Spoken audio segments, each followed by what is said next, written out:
Y después abrimos una ronda de preguntas. Si no son muy congestionadas, si no se congestiona mucho la red, las hacemos personalmente. Pero de todas maneras les pido que las escriban en el chat por si acaso y las podamos tramitar desde aquí. Entonces, un abrazo muy cordial, Alfredo, y tienes la palabra. Muchas gracias, Alfonso, y reitero mis saludos a todos. Realmente estamos como en familia, un grupo muy querido, muy entrañable a estas alturas de la vida y dadas las circunstancias. Es una ocasión muy bonita de verlos, de hablar con ustedes, de compartir, de volvernos a reencontrar. Ya habrá oportunidad de hacerlo personalmente cuando todas estas circunstancias calamitosas que nos rodean pues sean superadas, que ojalá sea pronto. Bueno, el tema de la seguridad es un tema del ADN del Centro Democrático, del uribismo. El uribismo nació con esa impronta como un partido que puso en el centro de la agenda política nacional el tema de la seguridad como uno de los valores fundantes de la democracia. Es decir, fundantes en el sentido de que es la base, es uno de esos valores que son la base para poder edificar sobre ellos otros valores como el de la equidad o el de la justicia, el bienestar de la población, la felicidad. Pero si no hay seguridad, pues esto es el estado salvaje de Hobbes, donde la gente tiene una existencia pobre, breve y horrorosa. Los logros del presidente Uribe en este campo fueron pues absolutamente rotundos, inmensos, reconocidos por tirios y troyanos, amigos y enemigos, reconocen esos grandes logros. El país sigue teniendo, sin embargo, una agenda de seguridad muy grande en varios campos. Y uno podría decir que se ha avanzado significativamente en unos, hemos retrocedido enormemente en otros, y en algunos estamos estancados. Y la verdad, pues no se nota una mejoría en campos que son muy fundamentales. Vamos a dividir esta charla por lo menos en dos grandes aspectos: la seguridad ciudadana y la seguridad nacional, referida a la seguridad nacional en la amenaza terrorista y en el narcotráfico, digamos, como para apretar y sintetizar los campos de análisis. Miramos ahora, en primer lugar, con cifras, porque pues este es un tema que hay que mirarlo pues no solamente en términos de opiniones o apreciaciones, sino que debe estar, digamos, el origen de cualquier apreciación tienen que ser los hechos, como cualquier observación científica. Primero hay que mirar los hechos, y los hechos en este campo se cuantifican, y sencillamente mirando las cantidades uno puede decir las cosas van bien o están estancadas o van mal, estamos retrocediendo o estamos avanzando. Los indicadores de seguridad pues están obviamente inventados desde hace mucho tiempo. Digamos, el tema del homicidio es un indicador fundamental para hacer un diagnóstico de la seguridad de un país. En ese tema, a pesar de que, digamos, con el presidente Uribe se bajó el homicidio prácticamente a la mitad, durante el gobierno del presidente Santos se siguió avanzando, pero muy poquito, muy tenuemente. Y hemos llegado a una situación que es prácticamente de estancamiento. Voy a comparar para todos los efectos los años 18 y 19 para mirar, digamos, que el gobierno del presidente Duque, qué gestión ha hecho, cómo se ha comportado, pero de vez en cuando, sobre todo en términos de seguridad ciudadana, vamos a hacer una referencia al año 2010. El año 2010 fue el año en que el presidente Uribe entregó el mandato a Juan Manuel Santos. O sea, cómo terminaron las cosas en el gobierno de Uribe y cómo estamos ahora. O sea, 10 años después. En términos del homicidio, les decía que estamos pues prácticamente estancados entre el 2018 y el 2019. Hubo un ligero ascenso, voy a dar unas pequeñas cifras: 12.923 homicidios en el 18 y 12.925, o sea, casi igual en el 19. En febrero de este año ha habido un incremento más o menos significativo de 950 el 2019, y este año, el 2020, 982. Estamos como quietos. Hago una advertencia. Estos meses, seguramente este año, va a haber un comportamiento positivo prácticamente en todos los indicadores por efecto de la pandemia. Porque estos meses, digamos, marzo, abril, mayo, junio, han sido pues meses de encierro, donde pues todo se paraliza hasta el crimen. Y sobre todo en términos de seguridad ciudadana, también en términos de narcotráfico pueden estar descendiendo mucho las cifras. Así es de que seguramente por efecto de la pandemia, este año sea un año absolutamente, digamos, especial, atípico, y difícilmente comparable, digamos, con las tendencias que venían de tiempo atrás. Hay un indicador que es muy preocupante, que es el de las masacres. En el 2018 hubo 12 masacres, en el 2019 22. Las víctimas subieron de 66 a 114. El secuestro es un delito que está francamente en descenso, desde franco descenso. En el 2018 hubo 176 secuestros, en el 2019 92. Y todos los delitos, digamos, o acciones relacionadas con el terrorismo, digamos, ataques a bases militares, emboscadas, enfrentamientos con la fuerza pública de los grupos terroristas y tal, por efecto de la desmovilización de las FARC, pues han bajado, han disminuido pues prácticamente todos, a excepción de algunos que ya veremos más adelante. Pero miremos el tema de la seguridad ciudadana, que es un tema, digamos, por estos días, por lo menos aquí en Bogotá, muy sensible políticamente, por la enorme cantidad pues, de atracos y de robos y de asaltos que ha habido, incluso en medio de la pandemia. Ahí prácticamente, queridos amigos, el país tiene un problema enorme. No, digamos, no ha sido como suficientemente valorado, porque si uno hace una comparación con la situación que dejó el presidente Uribe en el 2010 y la situación de ahora, todos los indicadores son calamitosos, todos. En el hurto de vehículos, por ejemplo, en el año 2010, el último año del presidente Uribe, hubo 21.000 casos, en cifras redondas, 21.000 casos. En el 2018, el comienzo del presidente Duque, 31.000, y el año pasado, en el 2019, 35.000. Entonces pasamos de 21.000 a 35.000. En el delito común, en el hurto común, perdón, que agrupa hurto a residencias, a comercio de personas, pasamos de 92.000 casos al final del gobierno del presidente Uribe a 219.000 en el último año, en 2019, habiéndose ocurrido un incremento comparado con el año 2018 de 360.000 casos a 414.000 en el 2020. El hurto de residencias igual, se pasó de 17.000 casos en el 2010 a 46.600 en el 2018, una ligera baja a 46.500 en el 2019. El hurto al comercio, disparado, totalmente disparado. En el año 2010, 13.000 delitos, en el 2018, 58.000, y en el 2019, 61.000. El hurto a personas, igualmente, prácticamente se quintuplicó en estos últimos 10 años, se multiplicó por 5, de 60.000 en el 2010 a 254.000 en el 2018 y a 306.000 en el 2019.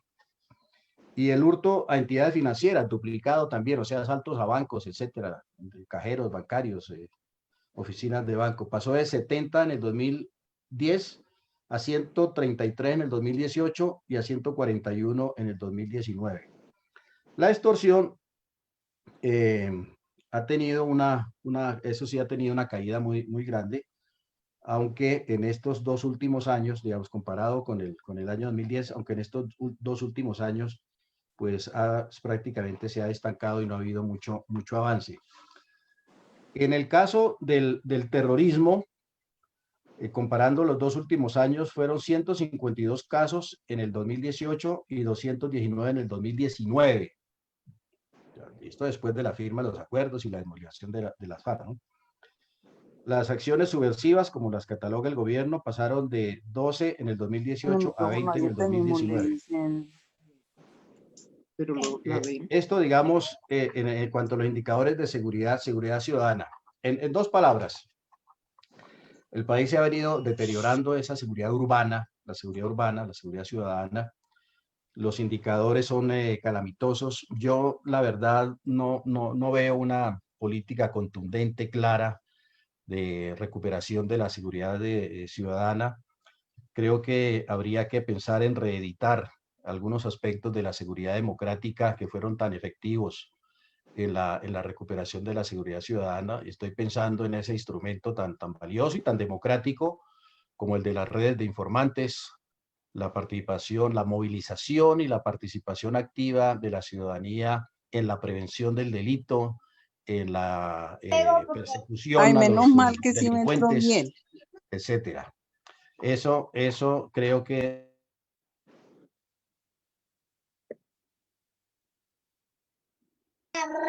¿Eso qué es?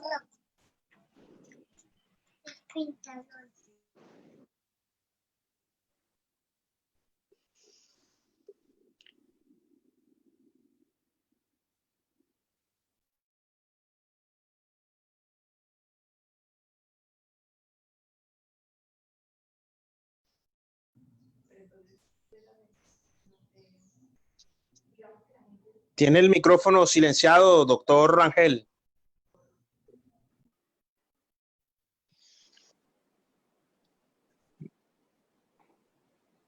Aló, ¿está bien? Ya. Ya lo tienes abierto, gracias. Se me apagó solo. Aquí hay como una censura tecnológica, informática. ¿Qué pasa? Allá, Houston, tenemos un problema.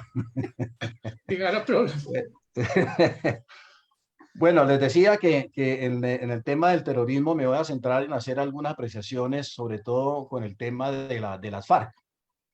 No me gusta hablar de disidencias. Voy a seguir hablando, siempre lo he seguido hablando en Twitter y en otras por ahí apariciones públicas, siempre he seguido hablando de las FARC porque creo que ese fenómeno continúa. Esas FARC se duplicaron entre el año 2019 y el 2020. Tienen hoy en total 46.000 hombres, 2.800 en armas. Hay que considerar que el ELN tiene 3.000 hombres en armas. Se estima 3.000 hombres en armas el ELN. Las FARC tienen hoy 2.800 hombres en armas. Son 32 grupos que hacen presencia en 20 departamentos, 120 municipios y 2.500 veredas en el país. Están presentes sobre todo en el Cauca, en el sur del Meta, en Guaviare, en Nariño, en Catatumbo, en Chocó, norte de Santander, nordeste de Antioquia, principalmente. Su estrategia es tratar de retomar los territorios donde se desmovilizaron algunos frentes de las FARC. La evolución de ellos ha sido reciente, ha sido esta, muy rápida. En el 2018 tenía presencia en 79 municipios. En el 2019 aumentaron a 93 municipios su presencia y en el 2020 van en 120 municipios. Y el número de hombres en armas pasaron de 2.500 en el 2018 a 3.400 en el 2019 y en el 2020, el presente año, a 4.600. O sea, se han doblado prácticamente entre el 18 y el 20. Si uno mira, digamos, la tendencia internacional e incluso los casos nacionales de desmovilización de grupos armados, hay una reincidencia más o menos entre el 15 y el 20% de gente que no se desmoviliza o vuelve de nuevo a rearmarse. Digamos, la reincidencia normal en estos casos de movilizaciones de este tipo de grupos irregulares a nivel internacional es entre el 15 y el 20%. En el caso de las FARC estaría cerca de 40% de reincidencia.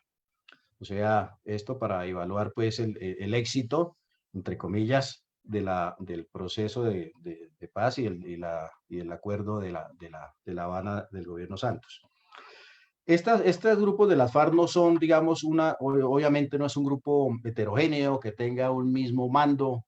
Creo que hay por lo menos tres grupos distintos en las FARC. Que no están unificados bajo un mismo mando, afortunadamente, digamos, hasta ahora, para efectos de la seguridad nacional. El grupo más fuerte, sin lugar a dudas, es el que no firmó el acuerdo de La Habana. Es un grupo perteneciente al Frente Oriental. Su principal frente es el Frente Primero de las FARC. Todo esto hacía parte del bloque oriental. Actualmente es comandado por Gentil Duarte, pues digamos la cabeza más visible, y opera en 14 departamentos, y sus zonas más fuertes son Guaviare, Baupesi y Guainía. En total tiene unos 2.800 hombres digamos, en sus filas, de los cuales 1.700 están en armas. El resto son pues redes de apoyo, de inteligencia, etcétera. Muy dedicados ellos al tema del narcotráfico y a la minería ilegal. Fundamentalmente están haciendo presencia sobre todo en esas zonas donde están las zonas de cultivo, zonas de tránsito, laboratorios, etcétera. El segundo grupo, pues es el que se autodenomina como la segunda Marquetalia, que es el grupo de Iván Márquez, de Santrich, del Paisa y de Romaña, reconocido. Ellos pretenden armar un nuevo secretariado, un nuevo Estado Mayor, organización por bloques y frentes a la antigua FARC. Lo que intentan es aplicar la estrategia de Alfonso Cano antes de ser dado de baja por el Estado colombiano, que elaboró un plan que se llamaba el Plan de Renacer Revolucionario de las Masas. Ellos lo retomaron, quieren ponerlo pues en práctica. Bueno, por ahora, Gentil Duarte no los reconoce como jefes, están más bien muy distanciados. Algunos jefes de frentes de las FARC, integrantes de ese grupo de Gentil Duarte, incluso, digamos, han dicho que no van a ser parte de ninguna comandancia o de ningún grupo bajo la comandancia de Iván Márquez y los mencionados antes. Los jefes tienen, pues prácticamente en Venezuela, tienen un fuerte apoyo pues de la dictadura venezolana. Se estima que tienen unos 800 integrantes en sus filas. Y hay un tercer grupo, digamos, muy disperso, de muchos pequeños frentes dispersos que están dedicados básicamente pues al negocio del narcotráfico. Y que no pertenecen a ninguna de las 12 estructuras anteriores. Por ejemplo, el frente del grupo de alias Guacho en Nariño, o el frente, o el frente Oliver Sinisterra, también hace presencia en la zona del Pacífico. Este último frente tiene unos 300 hombres en armas, que eso es importante, y divide pues como sus afectos entre Gentil Duarte e Iván Márquez. Las posibilidades, digamos, según la inteligencia militar, según las interceptaciones que se han hecho, etcétera, de una unificación por ahora no son muy claras. Iván Márquez, por ejemplo, citó a Gentil Duarte a una reunión en Venezuela, pero habida cuenta pues de los trampositos que son ellos, pensó Gentil Duarte que esa sería una trampa pues para darlo de baja. Tenía información de que lo iban a ir a matar y obviamente pues no se presentó a Venezuela. Las posibilidades, digo, de una unificación en el muy corto plazo no son muy grandes, no son claras. Habría que ver qué pasa a mediado y a largo plazo. Hay que tener en cuenta que ese apoyo de Venezuela pues es una base muy importante en términos, pues no solamente, digamos, militares y logísticos, realmente el apoyo de un Estado, en términos militares y logísticos y económicos y políticos, etcétera. Eso a pesar de que es un grupo que por ahora no tiene el tamaño y la fuerza del bloque que maneja Gentil Duarte, sin embargo, en poco tiempo, pues tienen de hecho, una ofensiva de reclutamiento enorme, sobre todo de mandos medios a quienes se les ponen, digamos, mandos medios inconformes pues con el proceso de reinserción, etcétera, los marean, les proponen mucha plata, sacarlos pues de la situación en que están en el proceso de reinserción, volverlos a poner en el mando, darles muchas gabelas, y si no aceptan, pues darlos de baja. Es de que las posibilidades de reclutamiento de ellos son altas, como se ha visto pues en la evolución de estas cifras recientes. El ELN es un grupo que, según un informe reciente del Departamento de Estado sobre Terrorismo en Colombia, es un grupo que está resurgiendo, que está retomando muchas zonas que abandonaron las FARC recientemente. Tiene unos 3.000 hombres en armas y tiene una buena parte de ellos está radicado en campamentos en Venezuela. Obviamente el apoyo del gobierno venezolano a este grupo es enorme. Según este informe del Departamento de Estado sobre el Terrorismo en Colombia, señala que el ELN tiene presencia en campamentos y opera presencia operativa en cerca de 12 de los 24 estados de Venezuela, estados, o sea, departamentos en Venezuela, en la mitad, pues sobre todo en las zonas limítrofes, pero también en algunos estados del interior de Venezuela donde hay mucha minería. Entonces el ELN está enriqueciéndose pues a la lata, como se dice coloquialmente, con el tema del narcotráfico, con la explotación y la exportación de oro, en lo cual tiene, digamos, la franquicia del Estado venezolano, al cual le pasa simplemente un impuesto, una cuota de ese negocio y de la minería ilegal del oro en Venezuela, hasta las cachas, pues, en el tema del narcotráfico, pero también se lucra del tema de contrabando de gasolina, el tema de contrabando de ganado, de alimentos, en los dos sentidos en la frontera. El Estado venezolano lo ha encargado, le ha dado, digamos, esa legitimidad al ponerlo como uno de los distribuidores de los alimentos en zonas en poblaciones cercanas a la frontera. Eso le da pues una legitimidad muy grande y una simpatía dentro de la población y les da unas posibilidades pues enormes de reclutamiento.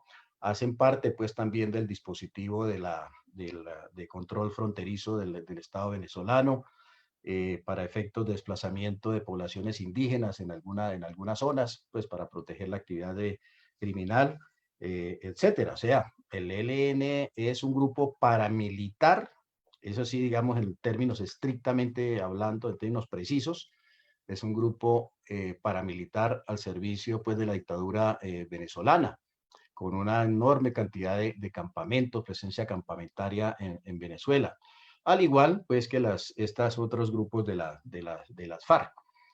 Así que si antes era ostensible el apoyo y la presencia de la dictadura venezolana al terrorismo, a los grupos terroristas colombianos, hoy es absolutamente pues inocultable y absolutamente de bulto. Uno no entiende pues, digamos, cómo pues Estados Unidos no ha incorporado a Venezuela como un país que no solamente no colabora en la lucha contra el terrorismo, como calificó recientemente el Departamento de Estado a Cuba, que no colabora en la lucha contra el terrorismo, hay una categoría aún más grave que es de propiciar o apoyar, financiar el terrorismo. Venezuela lo está haciendo pues a la luz del día, Esto es un problema, pues, de seguridad nacional que tiene unos ribetes internacionales digamos, en la política y unas exigencias de la política externa de Colombia, pues, de unas consecuencias absolutamente, pues, enormes. Y en su relación, pues, con los Estados Unidos, que ha reconocido esa situación en este informe oficial reciente del Departamento de Estado sobre el terrorismo en Colombia, pues hay unos puntos, digamos, para explotar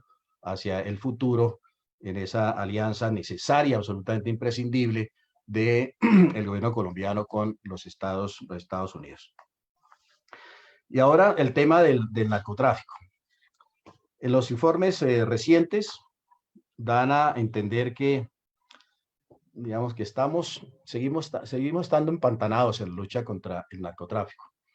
La cifra de erradicación de los cultivos de coca, pues digamos, son interesantes. Se ha reducido en un 9% el hectariaje del área sembrada de coca.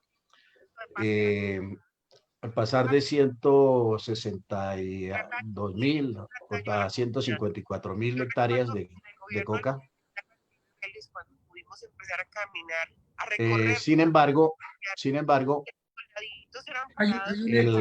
lo más preocupante, ¿qué hubo, José Julio? ¿Qué hubo, Alfredo? Perdona. Hola, que José Julio. estábamos en la reunión de bancada con el ministro de Defensa, pero Ya, adiós invitarlo. Ya le avisé que me retiraba. Pues adiós invitarlo. Bueno, sí. sigo, José Julio, bienvenido. Gracias. Estaba rematando ya con el tema del narcotráfico. Ya hemos hablado del tema de seguridad ciudadana, el tema del terrorismo en Colombia, el crecimiento pues de las FARC y del ELN, el deterioro pues grande de la seguridad ciudadana en el país, que sigue siendo pues muy preocupante, y ahí no se le ve pues prácticamente ningún avance. Y estamos ahora hablando sobre el tema del narcotráfico. Decía que las últimas cifras, pues digamos, son muy ambiguas. Hay un buen resultado en la reducción de las hectáreas de coca, de la superficie del área sembrada de coca. Sin embargo, esto va acompañado de un incremento en la producción de cocaína. Y eso se explica, pues obviamente, porque pues, se ha incrementado la productividad en esas siembras de coca. Antes, digamos, la productividad normal, la media, era de 5 kilos por hectárea de coca, 5 kilos de base de coca por hectárea sembrada de plantas de coca. Eso ha aumentado a 7.5 kilos por hectárea. O sea, se puede reducir, con esto quiero decir que se puede reducir el número de hectáreas, pero seguir aumentando las toneladas, que ya en cerca de 1.400 las toneladas de producción de cocaína. La producción total mundial es cerca de 1.800 toneladas según las Naciones Unidas.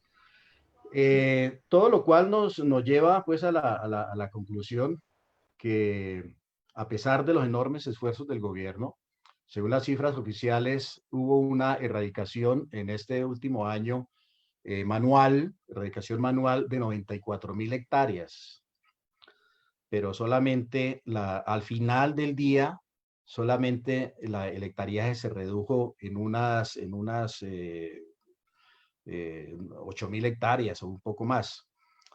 Con lo cual, dice uno, pues todo este esfuerzo de la erradicación manual pues es superado con creces por la resiembra, y los cocaleros pues le están tomando el pelo al gobierno, al Estado, en los programas de sustitución de la coca.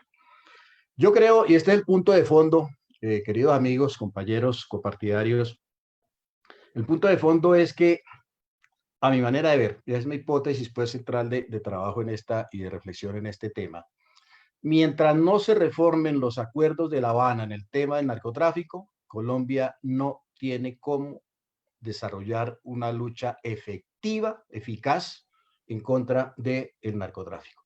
Seguiremos pedaleando pues en el mismo sitio como una bicicleta estática, por más esfuerzos que hagamos pues en la sustitución de los cultivos, por más esfuerzos que hagamos en la erradicación voluntaria o en la erradicación forzosa, tendremos más o menos la misma cantidad de cocaína.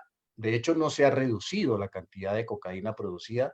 Podemos estar en lo mismo o produciendo un poco más. Seguramente por efecto pues, de la pandemia, que también ha afectado la producción de coca, como ha afectado a todas las actividades económicas en el país, este año podría haber una reducción de la cantidad de toneladas de cocaína producidas en Colombia por efecto de la pandemia. ¿Por qué? porque, por ejemplo, la oferta en el mercado de los insumos básicos para la producción de cocaína pues ha disminuido por temas de transporte, etcétera.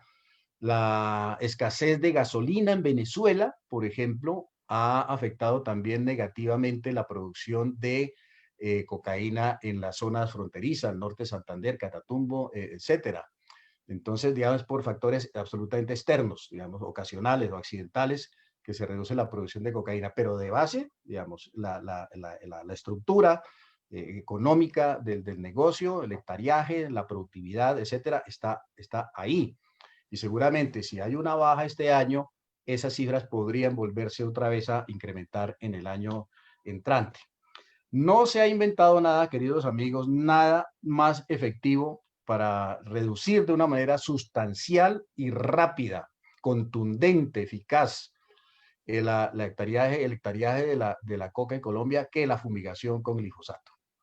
Eso fue una demostración, la demostración la hizo pues la contundencia y los resultados que obtuvo el gobierno del presidente Uribe al reducir prácticamente a la mitad los cultivos de coca en su tiempo, en su gobierno, de 140 a cerca de 50.000 hectáreas en ese momento. Claro, todo eso combinado con unos programas de familias guardabosques que generaba un ingreso alterno al cultivo de coca a las familias campesinas, con programas también de sustitución, de nuevas siembras, nuevos productos, etcétera, etcétera, combinado con lo que ustedes quieran. Absolutamente necesaria, digamos, la zanahoria y el garrote. Con lo cual quiero decir, para ponerlo en síntesis, que con el solo glifosato no se puede, digamos, tener una política eficaz. Pero, al mismo tiempo, sin el glifosato, es absolutamente imposible tener una contundencia suficiente para tener unas reducciones, digamos, significativas en el hectariaje de la coca que lleven, asimismo, a unas reducciones importantes en la producción de cocaína, que es lo que al final importa. Al final del día, lo que importa es cuánta cocaína se está produciendo, porque eso significa cuántos recursos van a tener los grupos armados organizados, los grupos criminales, las bandas de narcotráfico, los grupos terroristas, etcétera, etcétera. Cuántos recursos van a tener, cuánta capacidad de desestabilización, cuánta capacidad de corrupción, cuánta capacidad de desinstitucionalización van a tener esos grupos con la producción de la cocaína. Así que el tema de la fumigación con glifosato sigue siendo un tema crítico. En estos días les cuento que hubo un acuerdo por allá en una corte en Nueva York, en la que el grupo Bayer, digamos, para salir del paso y evitarse pues unos problemas muy críticos que estaba teniendo en términos de imagen institucional, de imagen corporativa, tenía unas demandas enormes de una serie de granjeros que habían demandado el uso del glifosato por el riesgo de cáncer. Obviamente apoyados, recuerdan ustedes, en unos documentos que, digamos, a los que les dio el espaldarazo la Organización Mundial de la Salud, en el sentido de que el glifosato podría producir cáncer. Solamente les recuerdo que en ese mismo documento decía que el riesgo era de producir cáncer tan alto como el que se puede tener con un exceso de consumo de café o con el uso de las tinturas y de los elementos en las peluquerías, etcétera. O sea, un riesgo, pues sí, un riesgo, pero pues muy bajo, porque si no, pues la gente dejaba de consumir café o se prohibían las peluquerías. Si a efectos de aplicar el principio de prevención nos vamos. Entonces, la Bayer resolvió indemnizar a quienes estaban pues en ese pleito contra la compañía con cerca de 10.000 millones de dólares, una cantidad enorme, porque eran una cantidad enorme también los granjeros que estaban en ese pleito.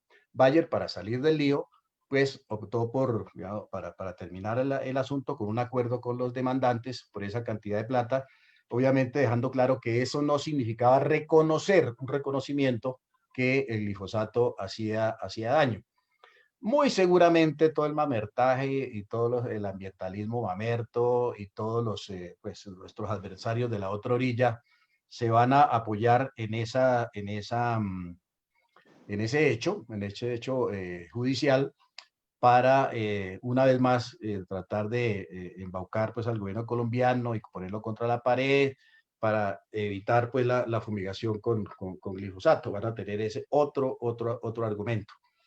Con lo cual, digamos, si el gobierno les hace caso y si el gobierno no desarrolla pronto una estrategia de fumigaciones, por lo menos fumigaciones demostrativas de la intención de hacerlo y de combate a las siembras del narcotráfico con contundencia, pues todos esos mensajes, digamos, no, iba a decir equívocos, no, de que francamente han producido un efecto perverso de incentivo a la siembra de coca contenida en los acuerdos de La Habana, pues eso va a seguir prevaleciendo. Recuerden ustedes que en los acuerdos de La Habana se estableció que la erradicación de la coca iba a ser bajo 3 o 4 principios, que iba a ser gradual, que iba a ser consensuada, que iba a ser manual y que iba a ser, bueno, hay otro principio,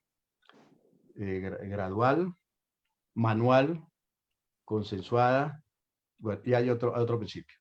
Y que excepcionalmente, lo metió pues el gobierno por ahí como una coletilla como para salvar la cara, se podría utilizar el narcotráfico, pero solamente después de haber agotado esas instancias de consenso con los cocaleros, de gradualidad y de erradicación manual. Todo esto pues obviamente paraliza la acción del gobierno en la erradicación de la coca. Adicionalmente, también en los acuerdos de La Habana, pues quedó prácticamente por fuera del Código Penal la siembra de coca y las propiedades de los cocaleros. Digamos, ustedes recuerdan, aquí en las ollas, las ventas de narcotráfico, donde se pille una venta de narcotráfico, la casa donde se está vendiendo la droga se puede expropiar. O sea, se puede expropiar por parte del Estado. O sea, hay extinción de dominio sobre esa propiedad.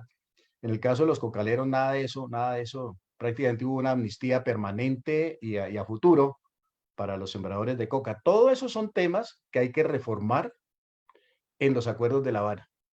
Si no se reforman los acuerdos de La Habana, no va a haber posibilidad de un combate eficaz contra el narcotráfico.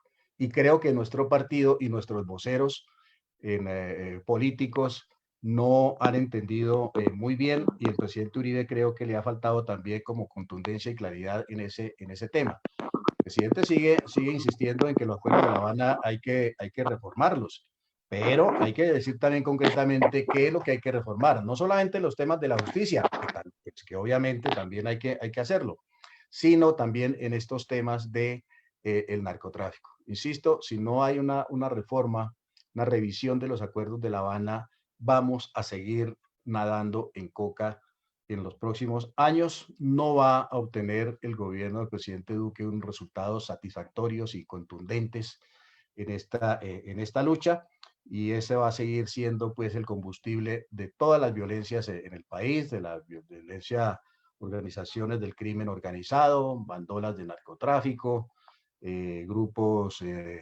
terroristas, etcétera, etcétera. Así que eso es parte de la agenda de seguridad, debería ser parte de la agenda de seguridad del centro democrático como condición sine qua non, pues, de tener posibilidades de avanzar sustancialmente en la recuperación de la seguridad en el país.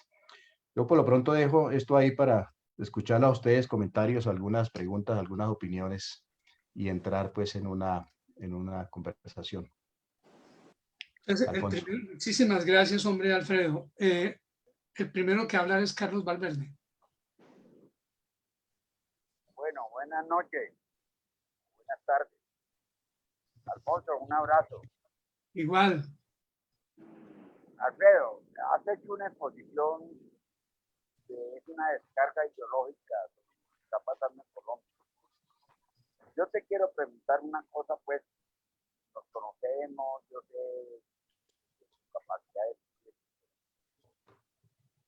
pero me parece que si el gobierno no enfrenta una batalla contra el narcoterrorismo, yo creo que esto no está ligado por Cabana.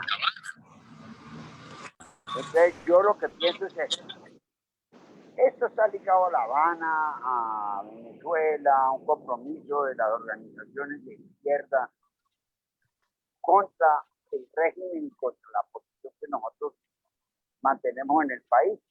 Nosotros somos unos opositores radicales a que este país vaya a quedar en manos de esta corriente pro-chavista. Pero ¿tú crees que hay condiciones para cambiar esto en las próximas elecciones presidenciales?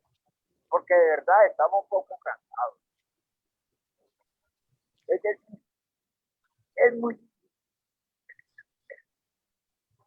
interpretar la situación actual con el futuro. Tú lo sabes.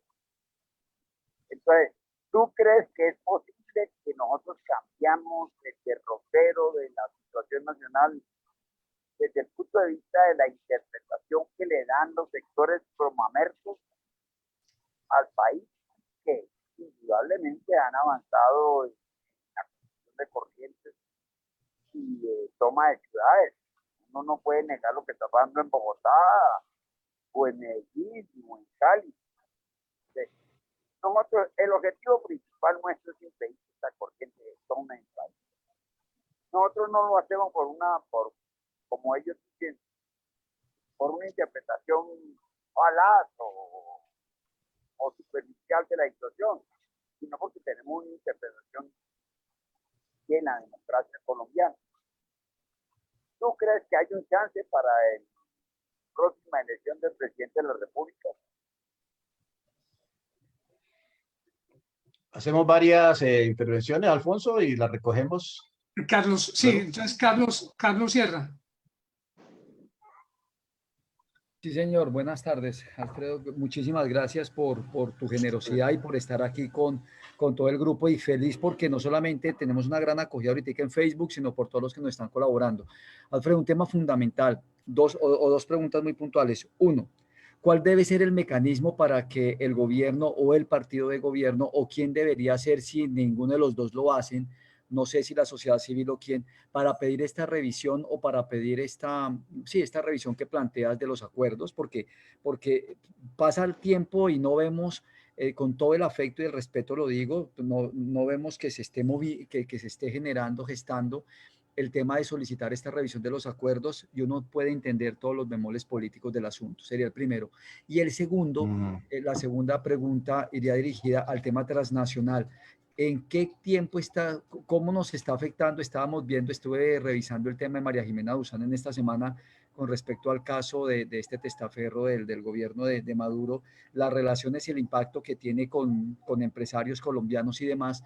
¿Qué tanto vamos a encontrarnos a la salida del COVID-19 en un país con una cantidad de dificultades internas de seguridad, pero en el tema transnacional en nuestra frontera estamos viendo una cantidad de movimientos y de cosas que a veces no nos damos cuenta en el día a día, pero qué tanto la seguridad nuestra del país se está viendo en este momento afectada también por lo que puede estar ocurriendo en Venezuela? Gracias, Alfredo. Yo tengo, Alfredo, bueno, saludamos a José Obdulio, a Estela, que acabo de verla.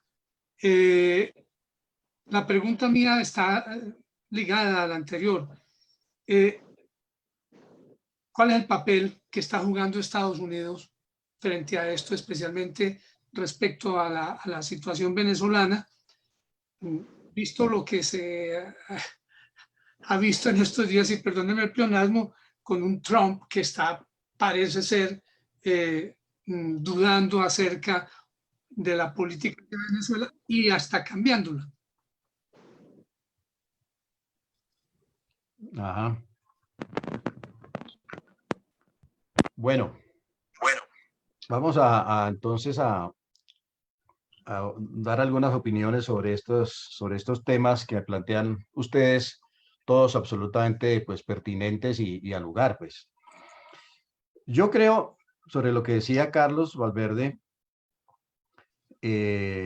que definitivamente el partido tiene que volver a retomar el tema de la seguridad como un tema clave, como un tema crítico en la agenda nacional, volver a darle un lugar predominante en su propuesta política, en su propuesta programática para las próximas elecciones. Los gobiernos de izquierda, sí, es verdad, están en un ambiente muy favorable en algunas de las principales ciudades del país. Eso es muy preocupante, claro. El alcalde de Medellín tiene un 84% de opinión favorable, pues según la última encuesta, no sé si habrá variado recientemente, pero en la última encuesta tenía 84% de opinión favorable. Aquí la alcaldesa de Bogotá, 76% de opinión favorable. El alcalde de Cali, 67% de opinión favorable. Y bueno, estas tres ciudades nomás ya hacen tienen un conjunto de opinión pública enorme y de votación pues muy grande. Si uno, digamos, si uno proyecta esa opinión favorable de estos alcaldes y los proyecta a sus movimientos y partidos de izquierda para las próximas elecciones, vamos a tener unos problemas enormes. Nos vamos a quedar prácticamente con los sectores rurales, porque aquí estas ciudades, pues la mayor parte de la participación electoral es clase media, y la estamos perdiendo la clase media, estamos perdiendo los sectores juveniles, estamos perdiendo los sectores urbanos. Así que nos vamos a quedar solamente con los sectores de la población del adulto mayor para arriba, de los sobrevivientes de la pandemia y en las zonas rurales, digamos, como capital de votantes para las próximas elecciones. Aquí la alcaldesa de Bogotá tiene serios problemas con el tema de la seguridad, el alcalde de Cali igualmente, el alcalde de Medellín pues los ha tenido, no sé finalmente cómo le irá, pero esa es una situación que hay que aprovecharla, digamos, para darles en ese talón de Aquiles de su gestión, porque no tienen ninguno de ellos una propuesta, digamos, seria sobre el tema de seguridad ciudadana. Esas medidas que tomó recientemente, al día de ayer, pues prácticamente Claudia López, de poner más gente en el 1-2-3 y de hacer flexible ¿me llaman? Las escuadras, pues, que se divide la policía, ¿los qué? Cuadrantes. Los cuadrantes, los cuadrantes, de hacerlos flexibles y tal. Yo no creo que eso vaya a tener un significativo impacto, pues, en la mejoría de la seguridad ciudadana. Si a esto no se le mete, insisto en ello, movilización ciudadana, organización ciudadana y movilización ciudadana desarmada para detectar el delito, para prevenir el delito, para perseguir el delito, para capturar a los delincuentes. Si no hay una mayor inteligencia, si no se convence pues las administraciones de que aquí hay unos problemas de bandas organizadas y deja de verse el problema de la inseguridad como un problema sociológico, de desempleo y de crisis económica, mientras no se reasuma una visión más realista de la seguridad, no vamos a tener resultados significativos. Juan Capacho. Pero espera que no he terminado. No he terminado. Disculpa. ¿Cómo? Bueno, porque hay otros temas. El tema de la revisión de los acuerdos. Bueno, es que eso no podemos sacarlo de la agenda política. No podemos renunciar a eso. No podemos hacerlo. Eso sería renunciar pues prácticamente a nuestra identidad. Nosotros tenemos un compromiso, queridos amigos, con la mayoría de los colombianos que le dijo no a los acuerdos. Y le sigue diciendo no a la impunidad, le sigue diciendo no a los acuerdos. A algunos de nuestros copartidarios les da miedo y les da pena a tratar el tema. y seguramente se avergüenzan pues de decirlo y creerán que lo mejor es pasar la página, que eso ya se fue así, que eso ya es cuestión del pasado y que hay que voltear la página. Yo la verdad no creo. Y día a día los efectos de esos acuerdos se van a hacer cada vez más notorios en la inconveniencia. Esperen ustedes que empiece la JEP pues a tramitar pues los procesos por abuso sexual de menores, por reclutamiento de menores, por masacres, por violaciones, etcétera, etcétera, a ver qué castigo les va a dar y en qué forma y tal y tal. Y eso va a estar en la agenda, y la insatisfacción y digamos la rabia nacional, la vergüenza y la rabia, la ira de la gente con lo que va a pasar con la JEP, eso va a estar ahí y eso va a estar absolutamente vigente. Y el tema del narcotráfico, que nosotros mismos nos encargamos de sacarlo de la agenda política relacionándolo con acuerdos de La Habana, eso hay que volverlo a poner. Y por eso yo creo que ese es un tema absolutamente irrenunciable. Nosotros no podemos, digamos, bajar esa bandera. Se nos dice que lo que dijo recientemente Juan Manuel Santos, que eso era una perfidia, reformar y cambiar los acuerdos. Perfidia es haber impuesto unos acuerdos que rechazó en las urnas la mayoría del pueblo colombiano. Eso sí es perfidia. Esa es la respuesta, pues, política a lo que dicen los amigos de dejar los acuerdos absolutamente intactos. Todos los acuerdos hay que revisarlos y hay que reformularlos, y hay experiencias internacionales y el partido debe hacerse a esos argumentos también. Los acuerdos de Viernes Santo en Irlanda han sido en estos últimos 20 años reformados 4 veces. En 4 veces se han reformulado y revisado los acuerdos de Viernes Santo. O sea que tampoco Juan Manuel Santos, que tanto jode y ha jodido, pues con el gran ejemplo, pues el que se las da de Lord Inglés con los acuerdos de Viernes Santos en Irlanda del Norte con Inglaterra, pues allá esos acuerdos se han revisado y se han reformulado y se han reformado en 4 ocasiones. Así es de que hay también antecedentes internacionales que, digamos, que posibilitan y le dan legitimidad internacionalmente, pues, como antecedentes a esa revisión de los acuerdos.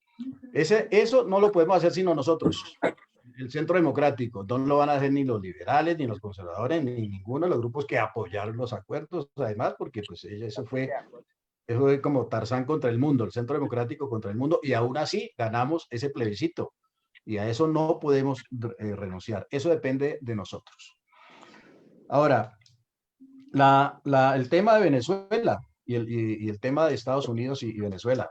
Venezuela sigue siendo una amenaza absolutamente crítica a la seguridad nacional de Colombia. La dictadura de Venezuela es una dictadura hostil al gobierno, al Estado y a la sociedad colombiana.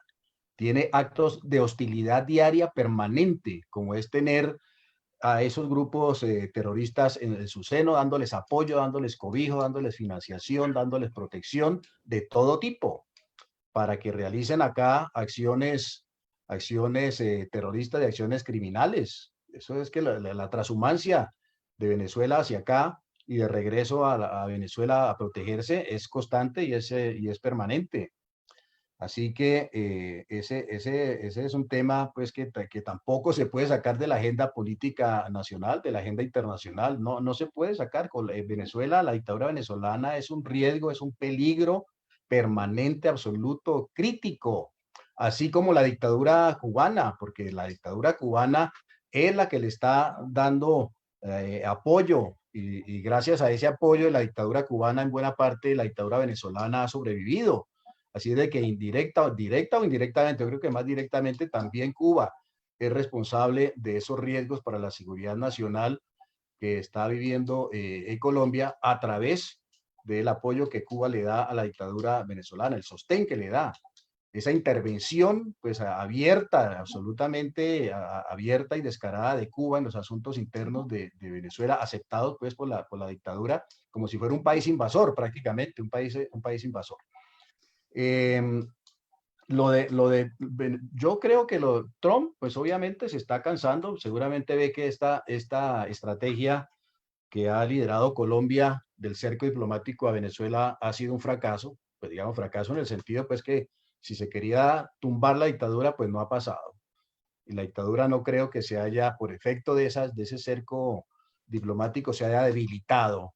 No me parece que se haya debilitado, y seguramente estará mirando otras opciones, dado que el liderazgo mismo de Guaidó también se ha deteriorado, no solamente a nivel internacional, sino también a nivel interno, dentro de la propia oposición venezolana. Así que hay que mirar otras alternativas. Yo creo que hay que hacerlo. Que las está mirando el gobierno norteamericano, el gobierno de Trump, yo creo que eso está sucediendo, y que debería hacerlo también el gobierno colombiano. Me parece también que eso debería hacerse. Ahora sí, más preguntas. Por favor, Juan Capacho y José Restrepo.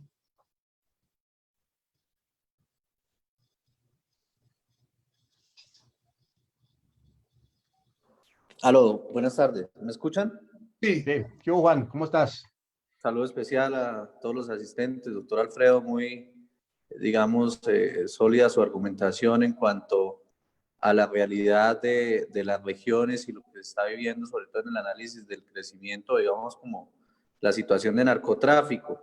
Y digamos que usted enumera una ruta muy corta en lo político y en lo estratégico frente a la consolidación de la seguridad enfocada a la lucha contra el narcotráfico, pero vemos este despliegue o este nuevo acuerdo de cooperación entre Estados Unidos y Colombia precisamente para atacar lo que es esa articulación entre Venezuela, el narcoterrorismo colombiano, Cuba, etcétera, pero no vemos como una acción estratégica puntual a lo que esto apunte también frente a la salida de Maduro, y yo creería que, digamos, faltaría mucha más la ruta que se podría marcar desde Colombia en el ámbito político para el partido o los líderes políticos de este sector, y también para el gobierno. Listo. José Restrepo.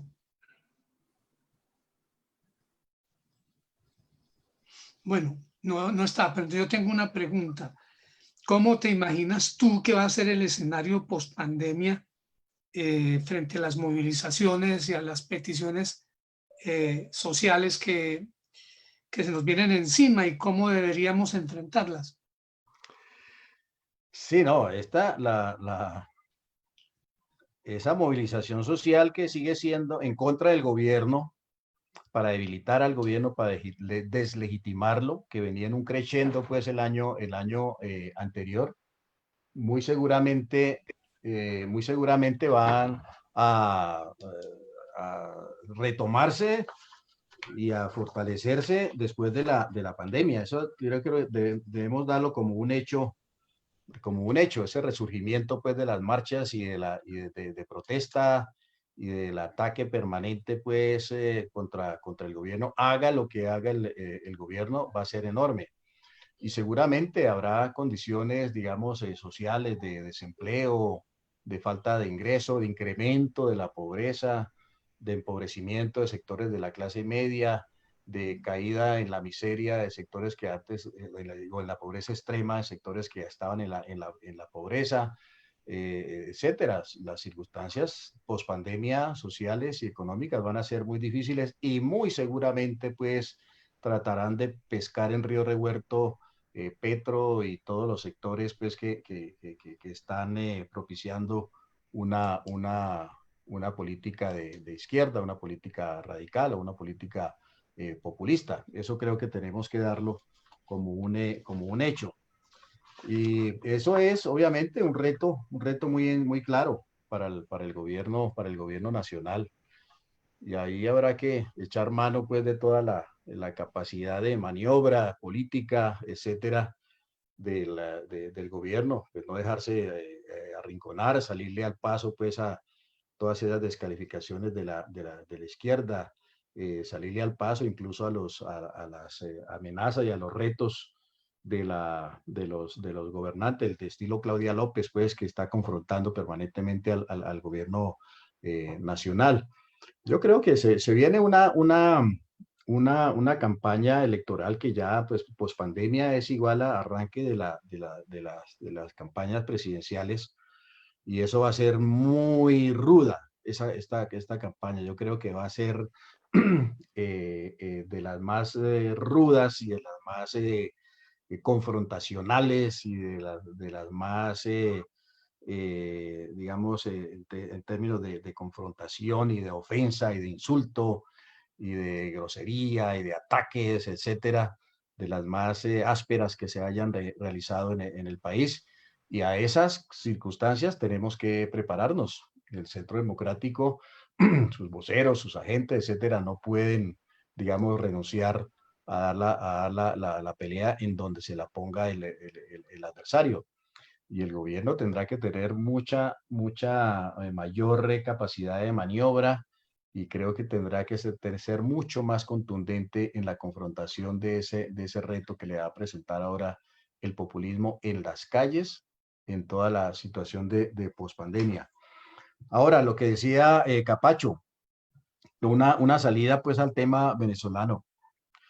Yo creo que nosotros debemos abiertamente seguir en nuestro discurso incluyendo todo tipo de salidas al problema de Venezuela, a la transición hacia la democracia en Venezuela, incluyendo la salida de fuerza, incluyendo la salida militar, sea mediante un pronunciamiento militar interno de sectores de las fuerzas militares, pues que con todo lo difícil que sea, etcétera, que si usted excluye esa posibilidad, si los países que han, estos países que han realizado el cerco diplomático excluyen esa posibilidad, pues qué motivación van a tener los militares venezolanos, los sectores democráticos del ejército venezolano, en realizar un pronunciamiento militar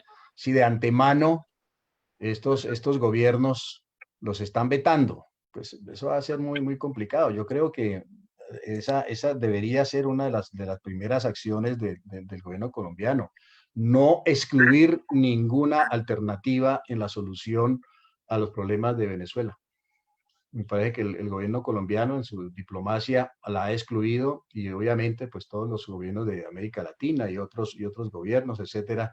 Pero ese es un muy mal mensaje para los sectores democráticos del ejército, de las fuerzas militares en Venezuela.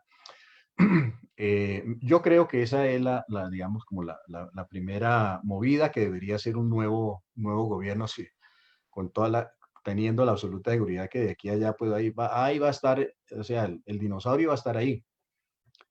La dictadura venezolana va a seguir ahí con toda seguridad. Y ese cerco, pues, que ha hecho Maduro militar con la flota ahí en el Caribe, a mí me parece que eso no es jugando. No lo están haciendo pues como por gastar gasolina y gastar combustible y por entrenar un poco a las tropas pues en operaciones de vigilancia marítima. Yo creo que ahí podría haber una intención adicional, y estas jugadas de Trump de llamar al diálogo, etcétera, y después condicionar el diálogo y la cosa, la cercanía de las elecciones en Estados Unidos, en fin. El gran, digamos, importancia que tiene la Florida en las elecciones presidenciales, y dentro de ella, pues, el endurecimiento del gobierno en los temas de Cuba y en los temas de Venezuela son críticos para el gobierno de Trump, habida cuenta, pues, de su caída, por lo menos en algunas encuestas y en algunos sectores de la opinión en Estados Unidos en este momento. El gobierno de Trump tendrá que echar mano de muchas cosas, excepto de un aflojamiento con Venezuela y con Cuba. Me parece que eso lo sabe muy bien la administración norteamericana, y eso no va a ocurrir, y más bien podría pensarse en otra cosa en sentido contrario. Habrá que esperar a ver, pero yo creo que todavía pues, el margen de incertidumbre es enorme, pero creo que es posible y es necesario que por lo menos el Centro Democrático vaya valorando también que dado que esta opción diplomática, etcétera, se ha desgastado, que no ha dado pues, el suficiente efecto, hay que pensar en tener otras opciones distintas. Bien. Ahora sí, José Restrepo y Carlos y Julio César. Muchas gracias, doctor Alfonso, Alfredo y amigos que nos acompañan. Yo quiero aportar algunas precisiones a los temas del comienzo de Alfredo y otras cosas que van ligadas con otras reuniones que hemos tenido, como la que tuvimos con ustedes, con Alfonso y otros en el debate agropecuario. Pero lo primero es que comentar respecto de la toxicidad y la posibilidad de que el glifosato sea un precursor cancerígeno. Hoy casualmente estaba terminando una lista de más de 220 ingredientes activos que constituyen o conforman los plaguicidas químicos que se mueven en la agricultura en general, no solamente en Colombia, sino en el mundo entero. Esos ingredientes activos no son inventados por Colombia, eran antes desarrollados por los Estados Unidos, por Francia, por Suiza. Con mayor énfasis hoy los fabrican, los desarrollan, casi que han monopolizado esos desarrollos la China, la India y otros países. No hay un solo ingrediente activo de los que controlan los insectos, los hongos, los ácaros y las hierbas, llamados fungicidas, acaricidas, insecticidas y herbicidas, que no sea un precursor cancerígeno. Pues de hecho son tóxicos, por eso se hacen evaluaciones de toxicología para graduar, para determinar el grado de toxicidad y la afectación, el impacto ambiental que tienen sobre abejas, aves, mamíferos, especies acuáticas, en fin. En últimas, todos son moléculas químicas tóxicas que usadas en las cantidades necesarias y máximas solo producen efectos letales sobre las plagas para los cuales fueron diseñados. Cualquiera de los ingredientes, como cualquier elemento químico, cualquier molécula química de la naturaleza, usada en exceso sobre el ser humano, termina con algún efecto en la salud de cualquier cosa, incluso, lógicamente, los desenvolvimientos cancerígenos.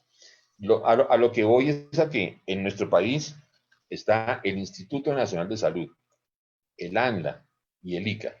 Para uno obtener una licencia de un registro de venta de un producto agroquímico, más o menos, usted puede gastarse, siendo un poquito económico, unos 50 o 60 millones de pesos por cada registro de venta.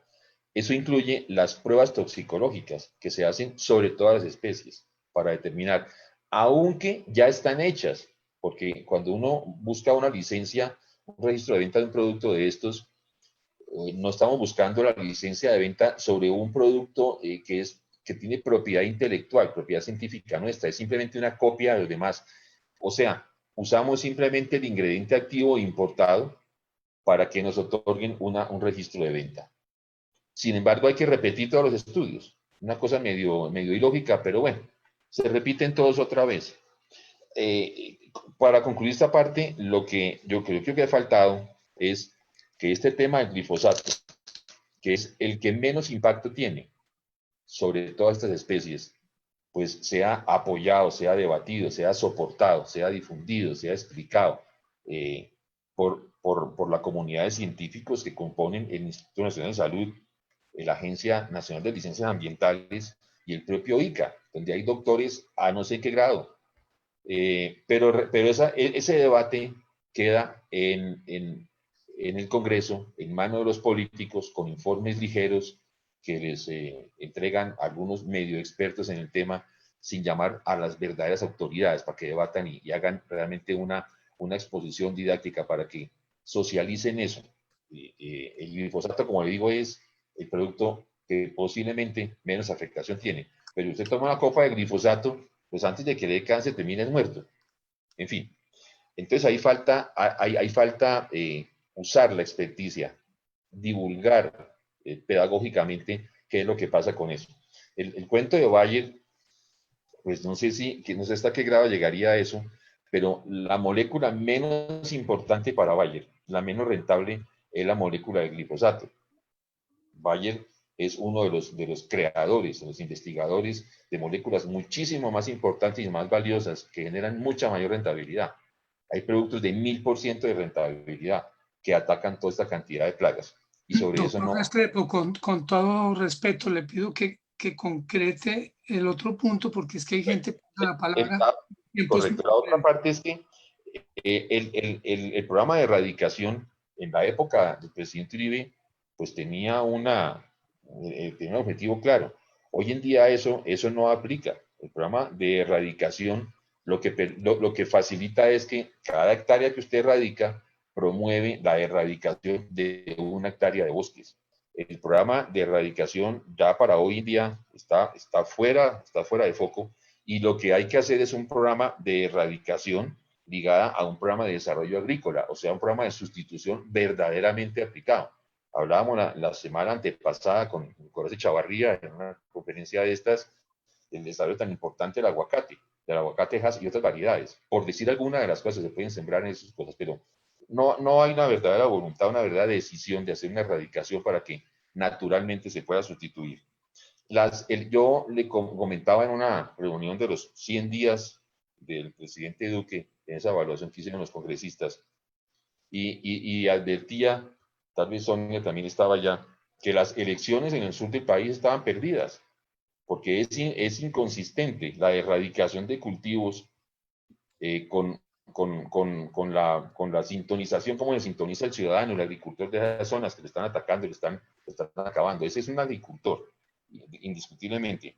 Pero es que hoy en día es peor, porque es que si la erradicación la lleva usted al resto de departamentos que ya no somos del sur, pues estamos peor. Hay que mostrar una cosa diferente. Entonces, yo creo que ya terminando y redondeando el tema, haciendo referencia a los acuerdos de La Habana, que nosotros discutimos mucho y que opusimos mucho incluso con el comité que inscribimos, pues finalmente terminé pensando que la mejor manera de combatir los acuerdos de La Habana era finalmente aplicándolos en forma estricta. Lo que pasa es que no los hemos aplicado así, ¿no? Al bandido que vuelve a delinquir hay que meterlo a la cárcel, pero aquí se ve es que vuelve a delinquir y sigue delinquiendo. Pues básicamente era eso. Muy bien. Señor, por favor, habla... Julio César. Sí, Julio César.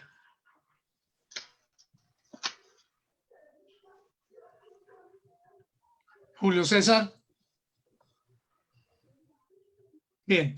Sí, aquí estoy. Estaba bloqueado el micrófono. Sí, por favor. Bueno, en primer lugar, felicitarlos por esta excelente iniciativa que combina la academia con una reflexión precisa del acontecer político. Creo que este tipo de debates son los que enriquecen el ejercicio de la actividad política en todas sus manifestaciones y sobre todo la causa que nos convoca, que es mantener vivo y vigente el pensamiento de Álvaro Uribe. En este sentido, doctor Rangel, muy complacido por su participación. Creo que el manejo de las cifras, de los datos, la descripción que ha hecho usted de la situación de seguridad ciudadana en el país y en el contexto regional inclusive, nos ha ilustrado preferentemente sobre lo que estamos viviendo más allá de la pandemia, las arenas del Sahara y los meteoritos que por ahí vienen también. Parece que la política está muy dinámica. Entonces, en ese sentido, quería hacerle una pregunta muy puntual y muy precisa para respetar el tiempo. ¿Cuáles considera usted que son las razones por las cuales el discurso de la seguridad democrática no está en el centro del debate político actual? ¿Y cómo podemos revertir el desinterés por analizar nuevamente los acuerdos de La Habana?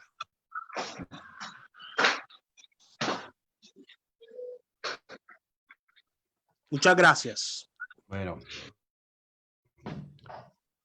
Alfonso, yo tengo un compromiso ahora a las 6:30.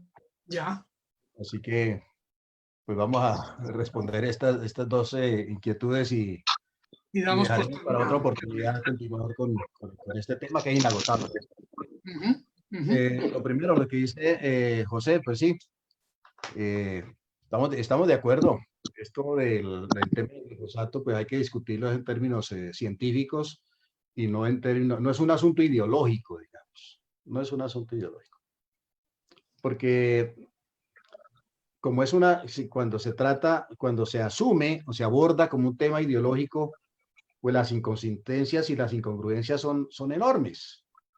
La primera de ellas en el tema del glifosato. Si el glifosato es tan venenoso, tan tóxico y si produce cáncer, ¿por qué es legal y es lícito y es permitido por parte del gobierno el uso del glifosato en muchos sectores de la agricultura? En el café y en el maíz y en soya y en fin. Es un herbicida, un fungicida de uso corriente y normal.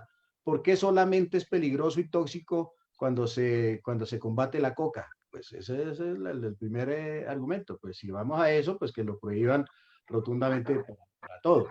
No prohibir para todo, es que por ahí hay algo que está fallando. En términos, como dice José, pues obviamente que es un tóxico y que eso no es para tomárselo pues a sorbo, ni mucho menos, para usarlo en unas condiciones, etcétera, que sean de seguridad, sin exagerar pues a las condiciones que establece la Corte Constitucional cuando se mete a reglamentar como ejecutivo se puede y no se puede usar el glifosato. Claro que ha echado un poquito de atrás, ha venido pues como liderando un poco sus posiciones anteriores en este tema, a las circunstancias pues, de que el crecimiento de los cultivos de coca desbordó al Estado colombiano y todas los aspectos de La Habana, incluso José, reconocido por el propio Juan Manuel Santos, que no tuvo pues vergüenza en alguna entrevista internacional para decir que los acuerdos de La Habana habían sido muy efectivos para combatir el narcotráfico. No lo digo, porque la evidencia es absolutamente contraria. Y reconoció que esos acuerdos han propiciado unas para el tema del narcotráfico, que han ocasionado los cultivos de coca.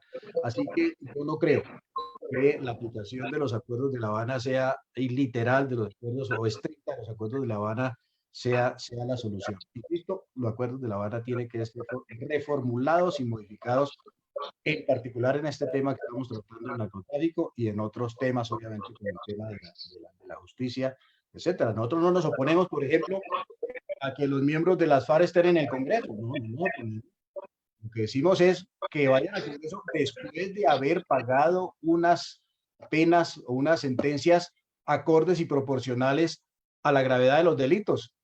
Esa ha sido nuestra posición siempre y no la podemos cambiar. Y tenemos que abogar porque eso sea así y en adelante sea así. Y eso no podemos avergonzarnos de esa propuesta ni esa posición, jamás, que es una posición absolutamente legítima. Por esas posiciones fue que votó el pueblo colombiano, por esas posiciones nuestras fue que votó el pueblo colombiano en contra de los acuerdos de La Habana. Hay que recordarlo siempre. Ahora, sobre las razones por las cuales la seguridad democrática pues no está en el centro de la agenda y hay desinterés pues en el tema de revisar los acuerdos, pues esas son decisiones políticas. Eso es pura decisión, cálculo político, voluntad política, etcétera. Eso no es una fatalidad del destino.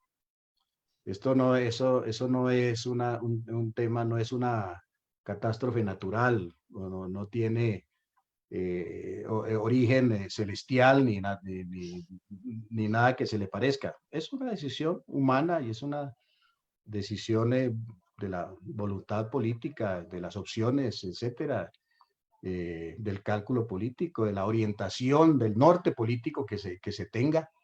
Y por lo tanto, pues eso hay que tratarlo también en un partido, como estamos, como miembros de una colectividad política, pues a través del sistema de decisiones que sea pertinente y a través de la opinión pública. Creo que no podemos cejar en esa pelea, pues, en esa lucha dialéctica en los medios de comunicación y en las redes, etcétera, etcétera, de seguir defendiendo esas posiciones. Todo eso es, en el fondo y en primerísimo lugar, pues un tema de voluntad y de decisión y de orientación política. Bueno, Te agradezco mucho. gracias. Fuiste muy querido con nosotros, como decimos en Medellín, muy querido vos. Querido, sí, claro. Muchas gracias por todo. Bueno, Alfonso, a todos un enorme saludo, muy complacido, la verdad, de estos encuentros. Todos ustedes son muy queridos también. Y bueno, esperamos que estos encuentros se sigan repitiendo, que no. Estás invitado a todas nuestras tertulias. Muy bien. Ok, hasta luego. Muchas gracias. Hasta Alfredo, Dios te luego. bendiga. Hasta pronto. Bueno. Hasta luego. Listo, vamos a salir ya de la reunión. Les agradecemos a todos. Un abrazo y hasta la próxima reunión. Felicidades.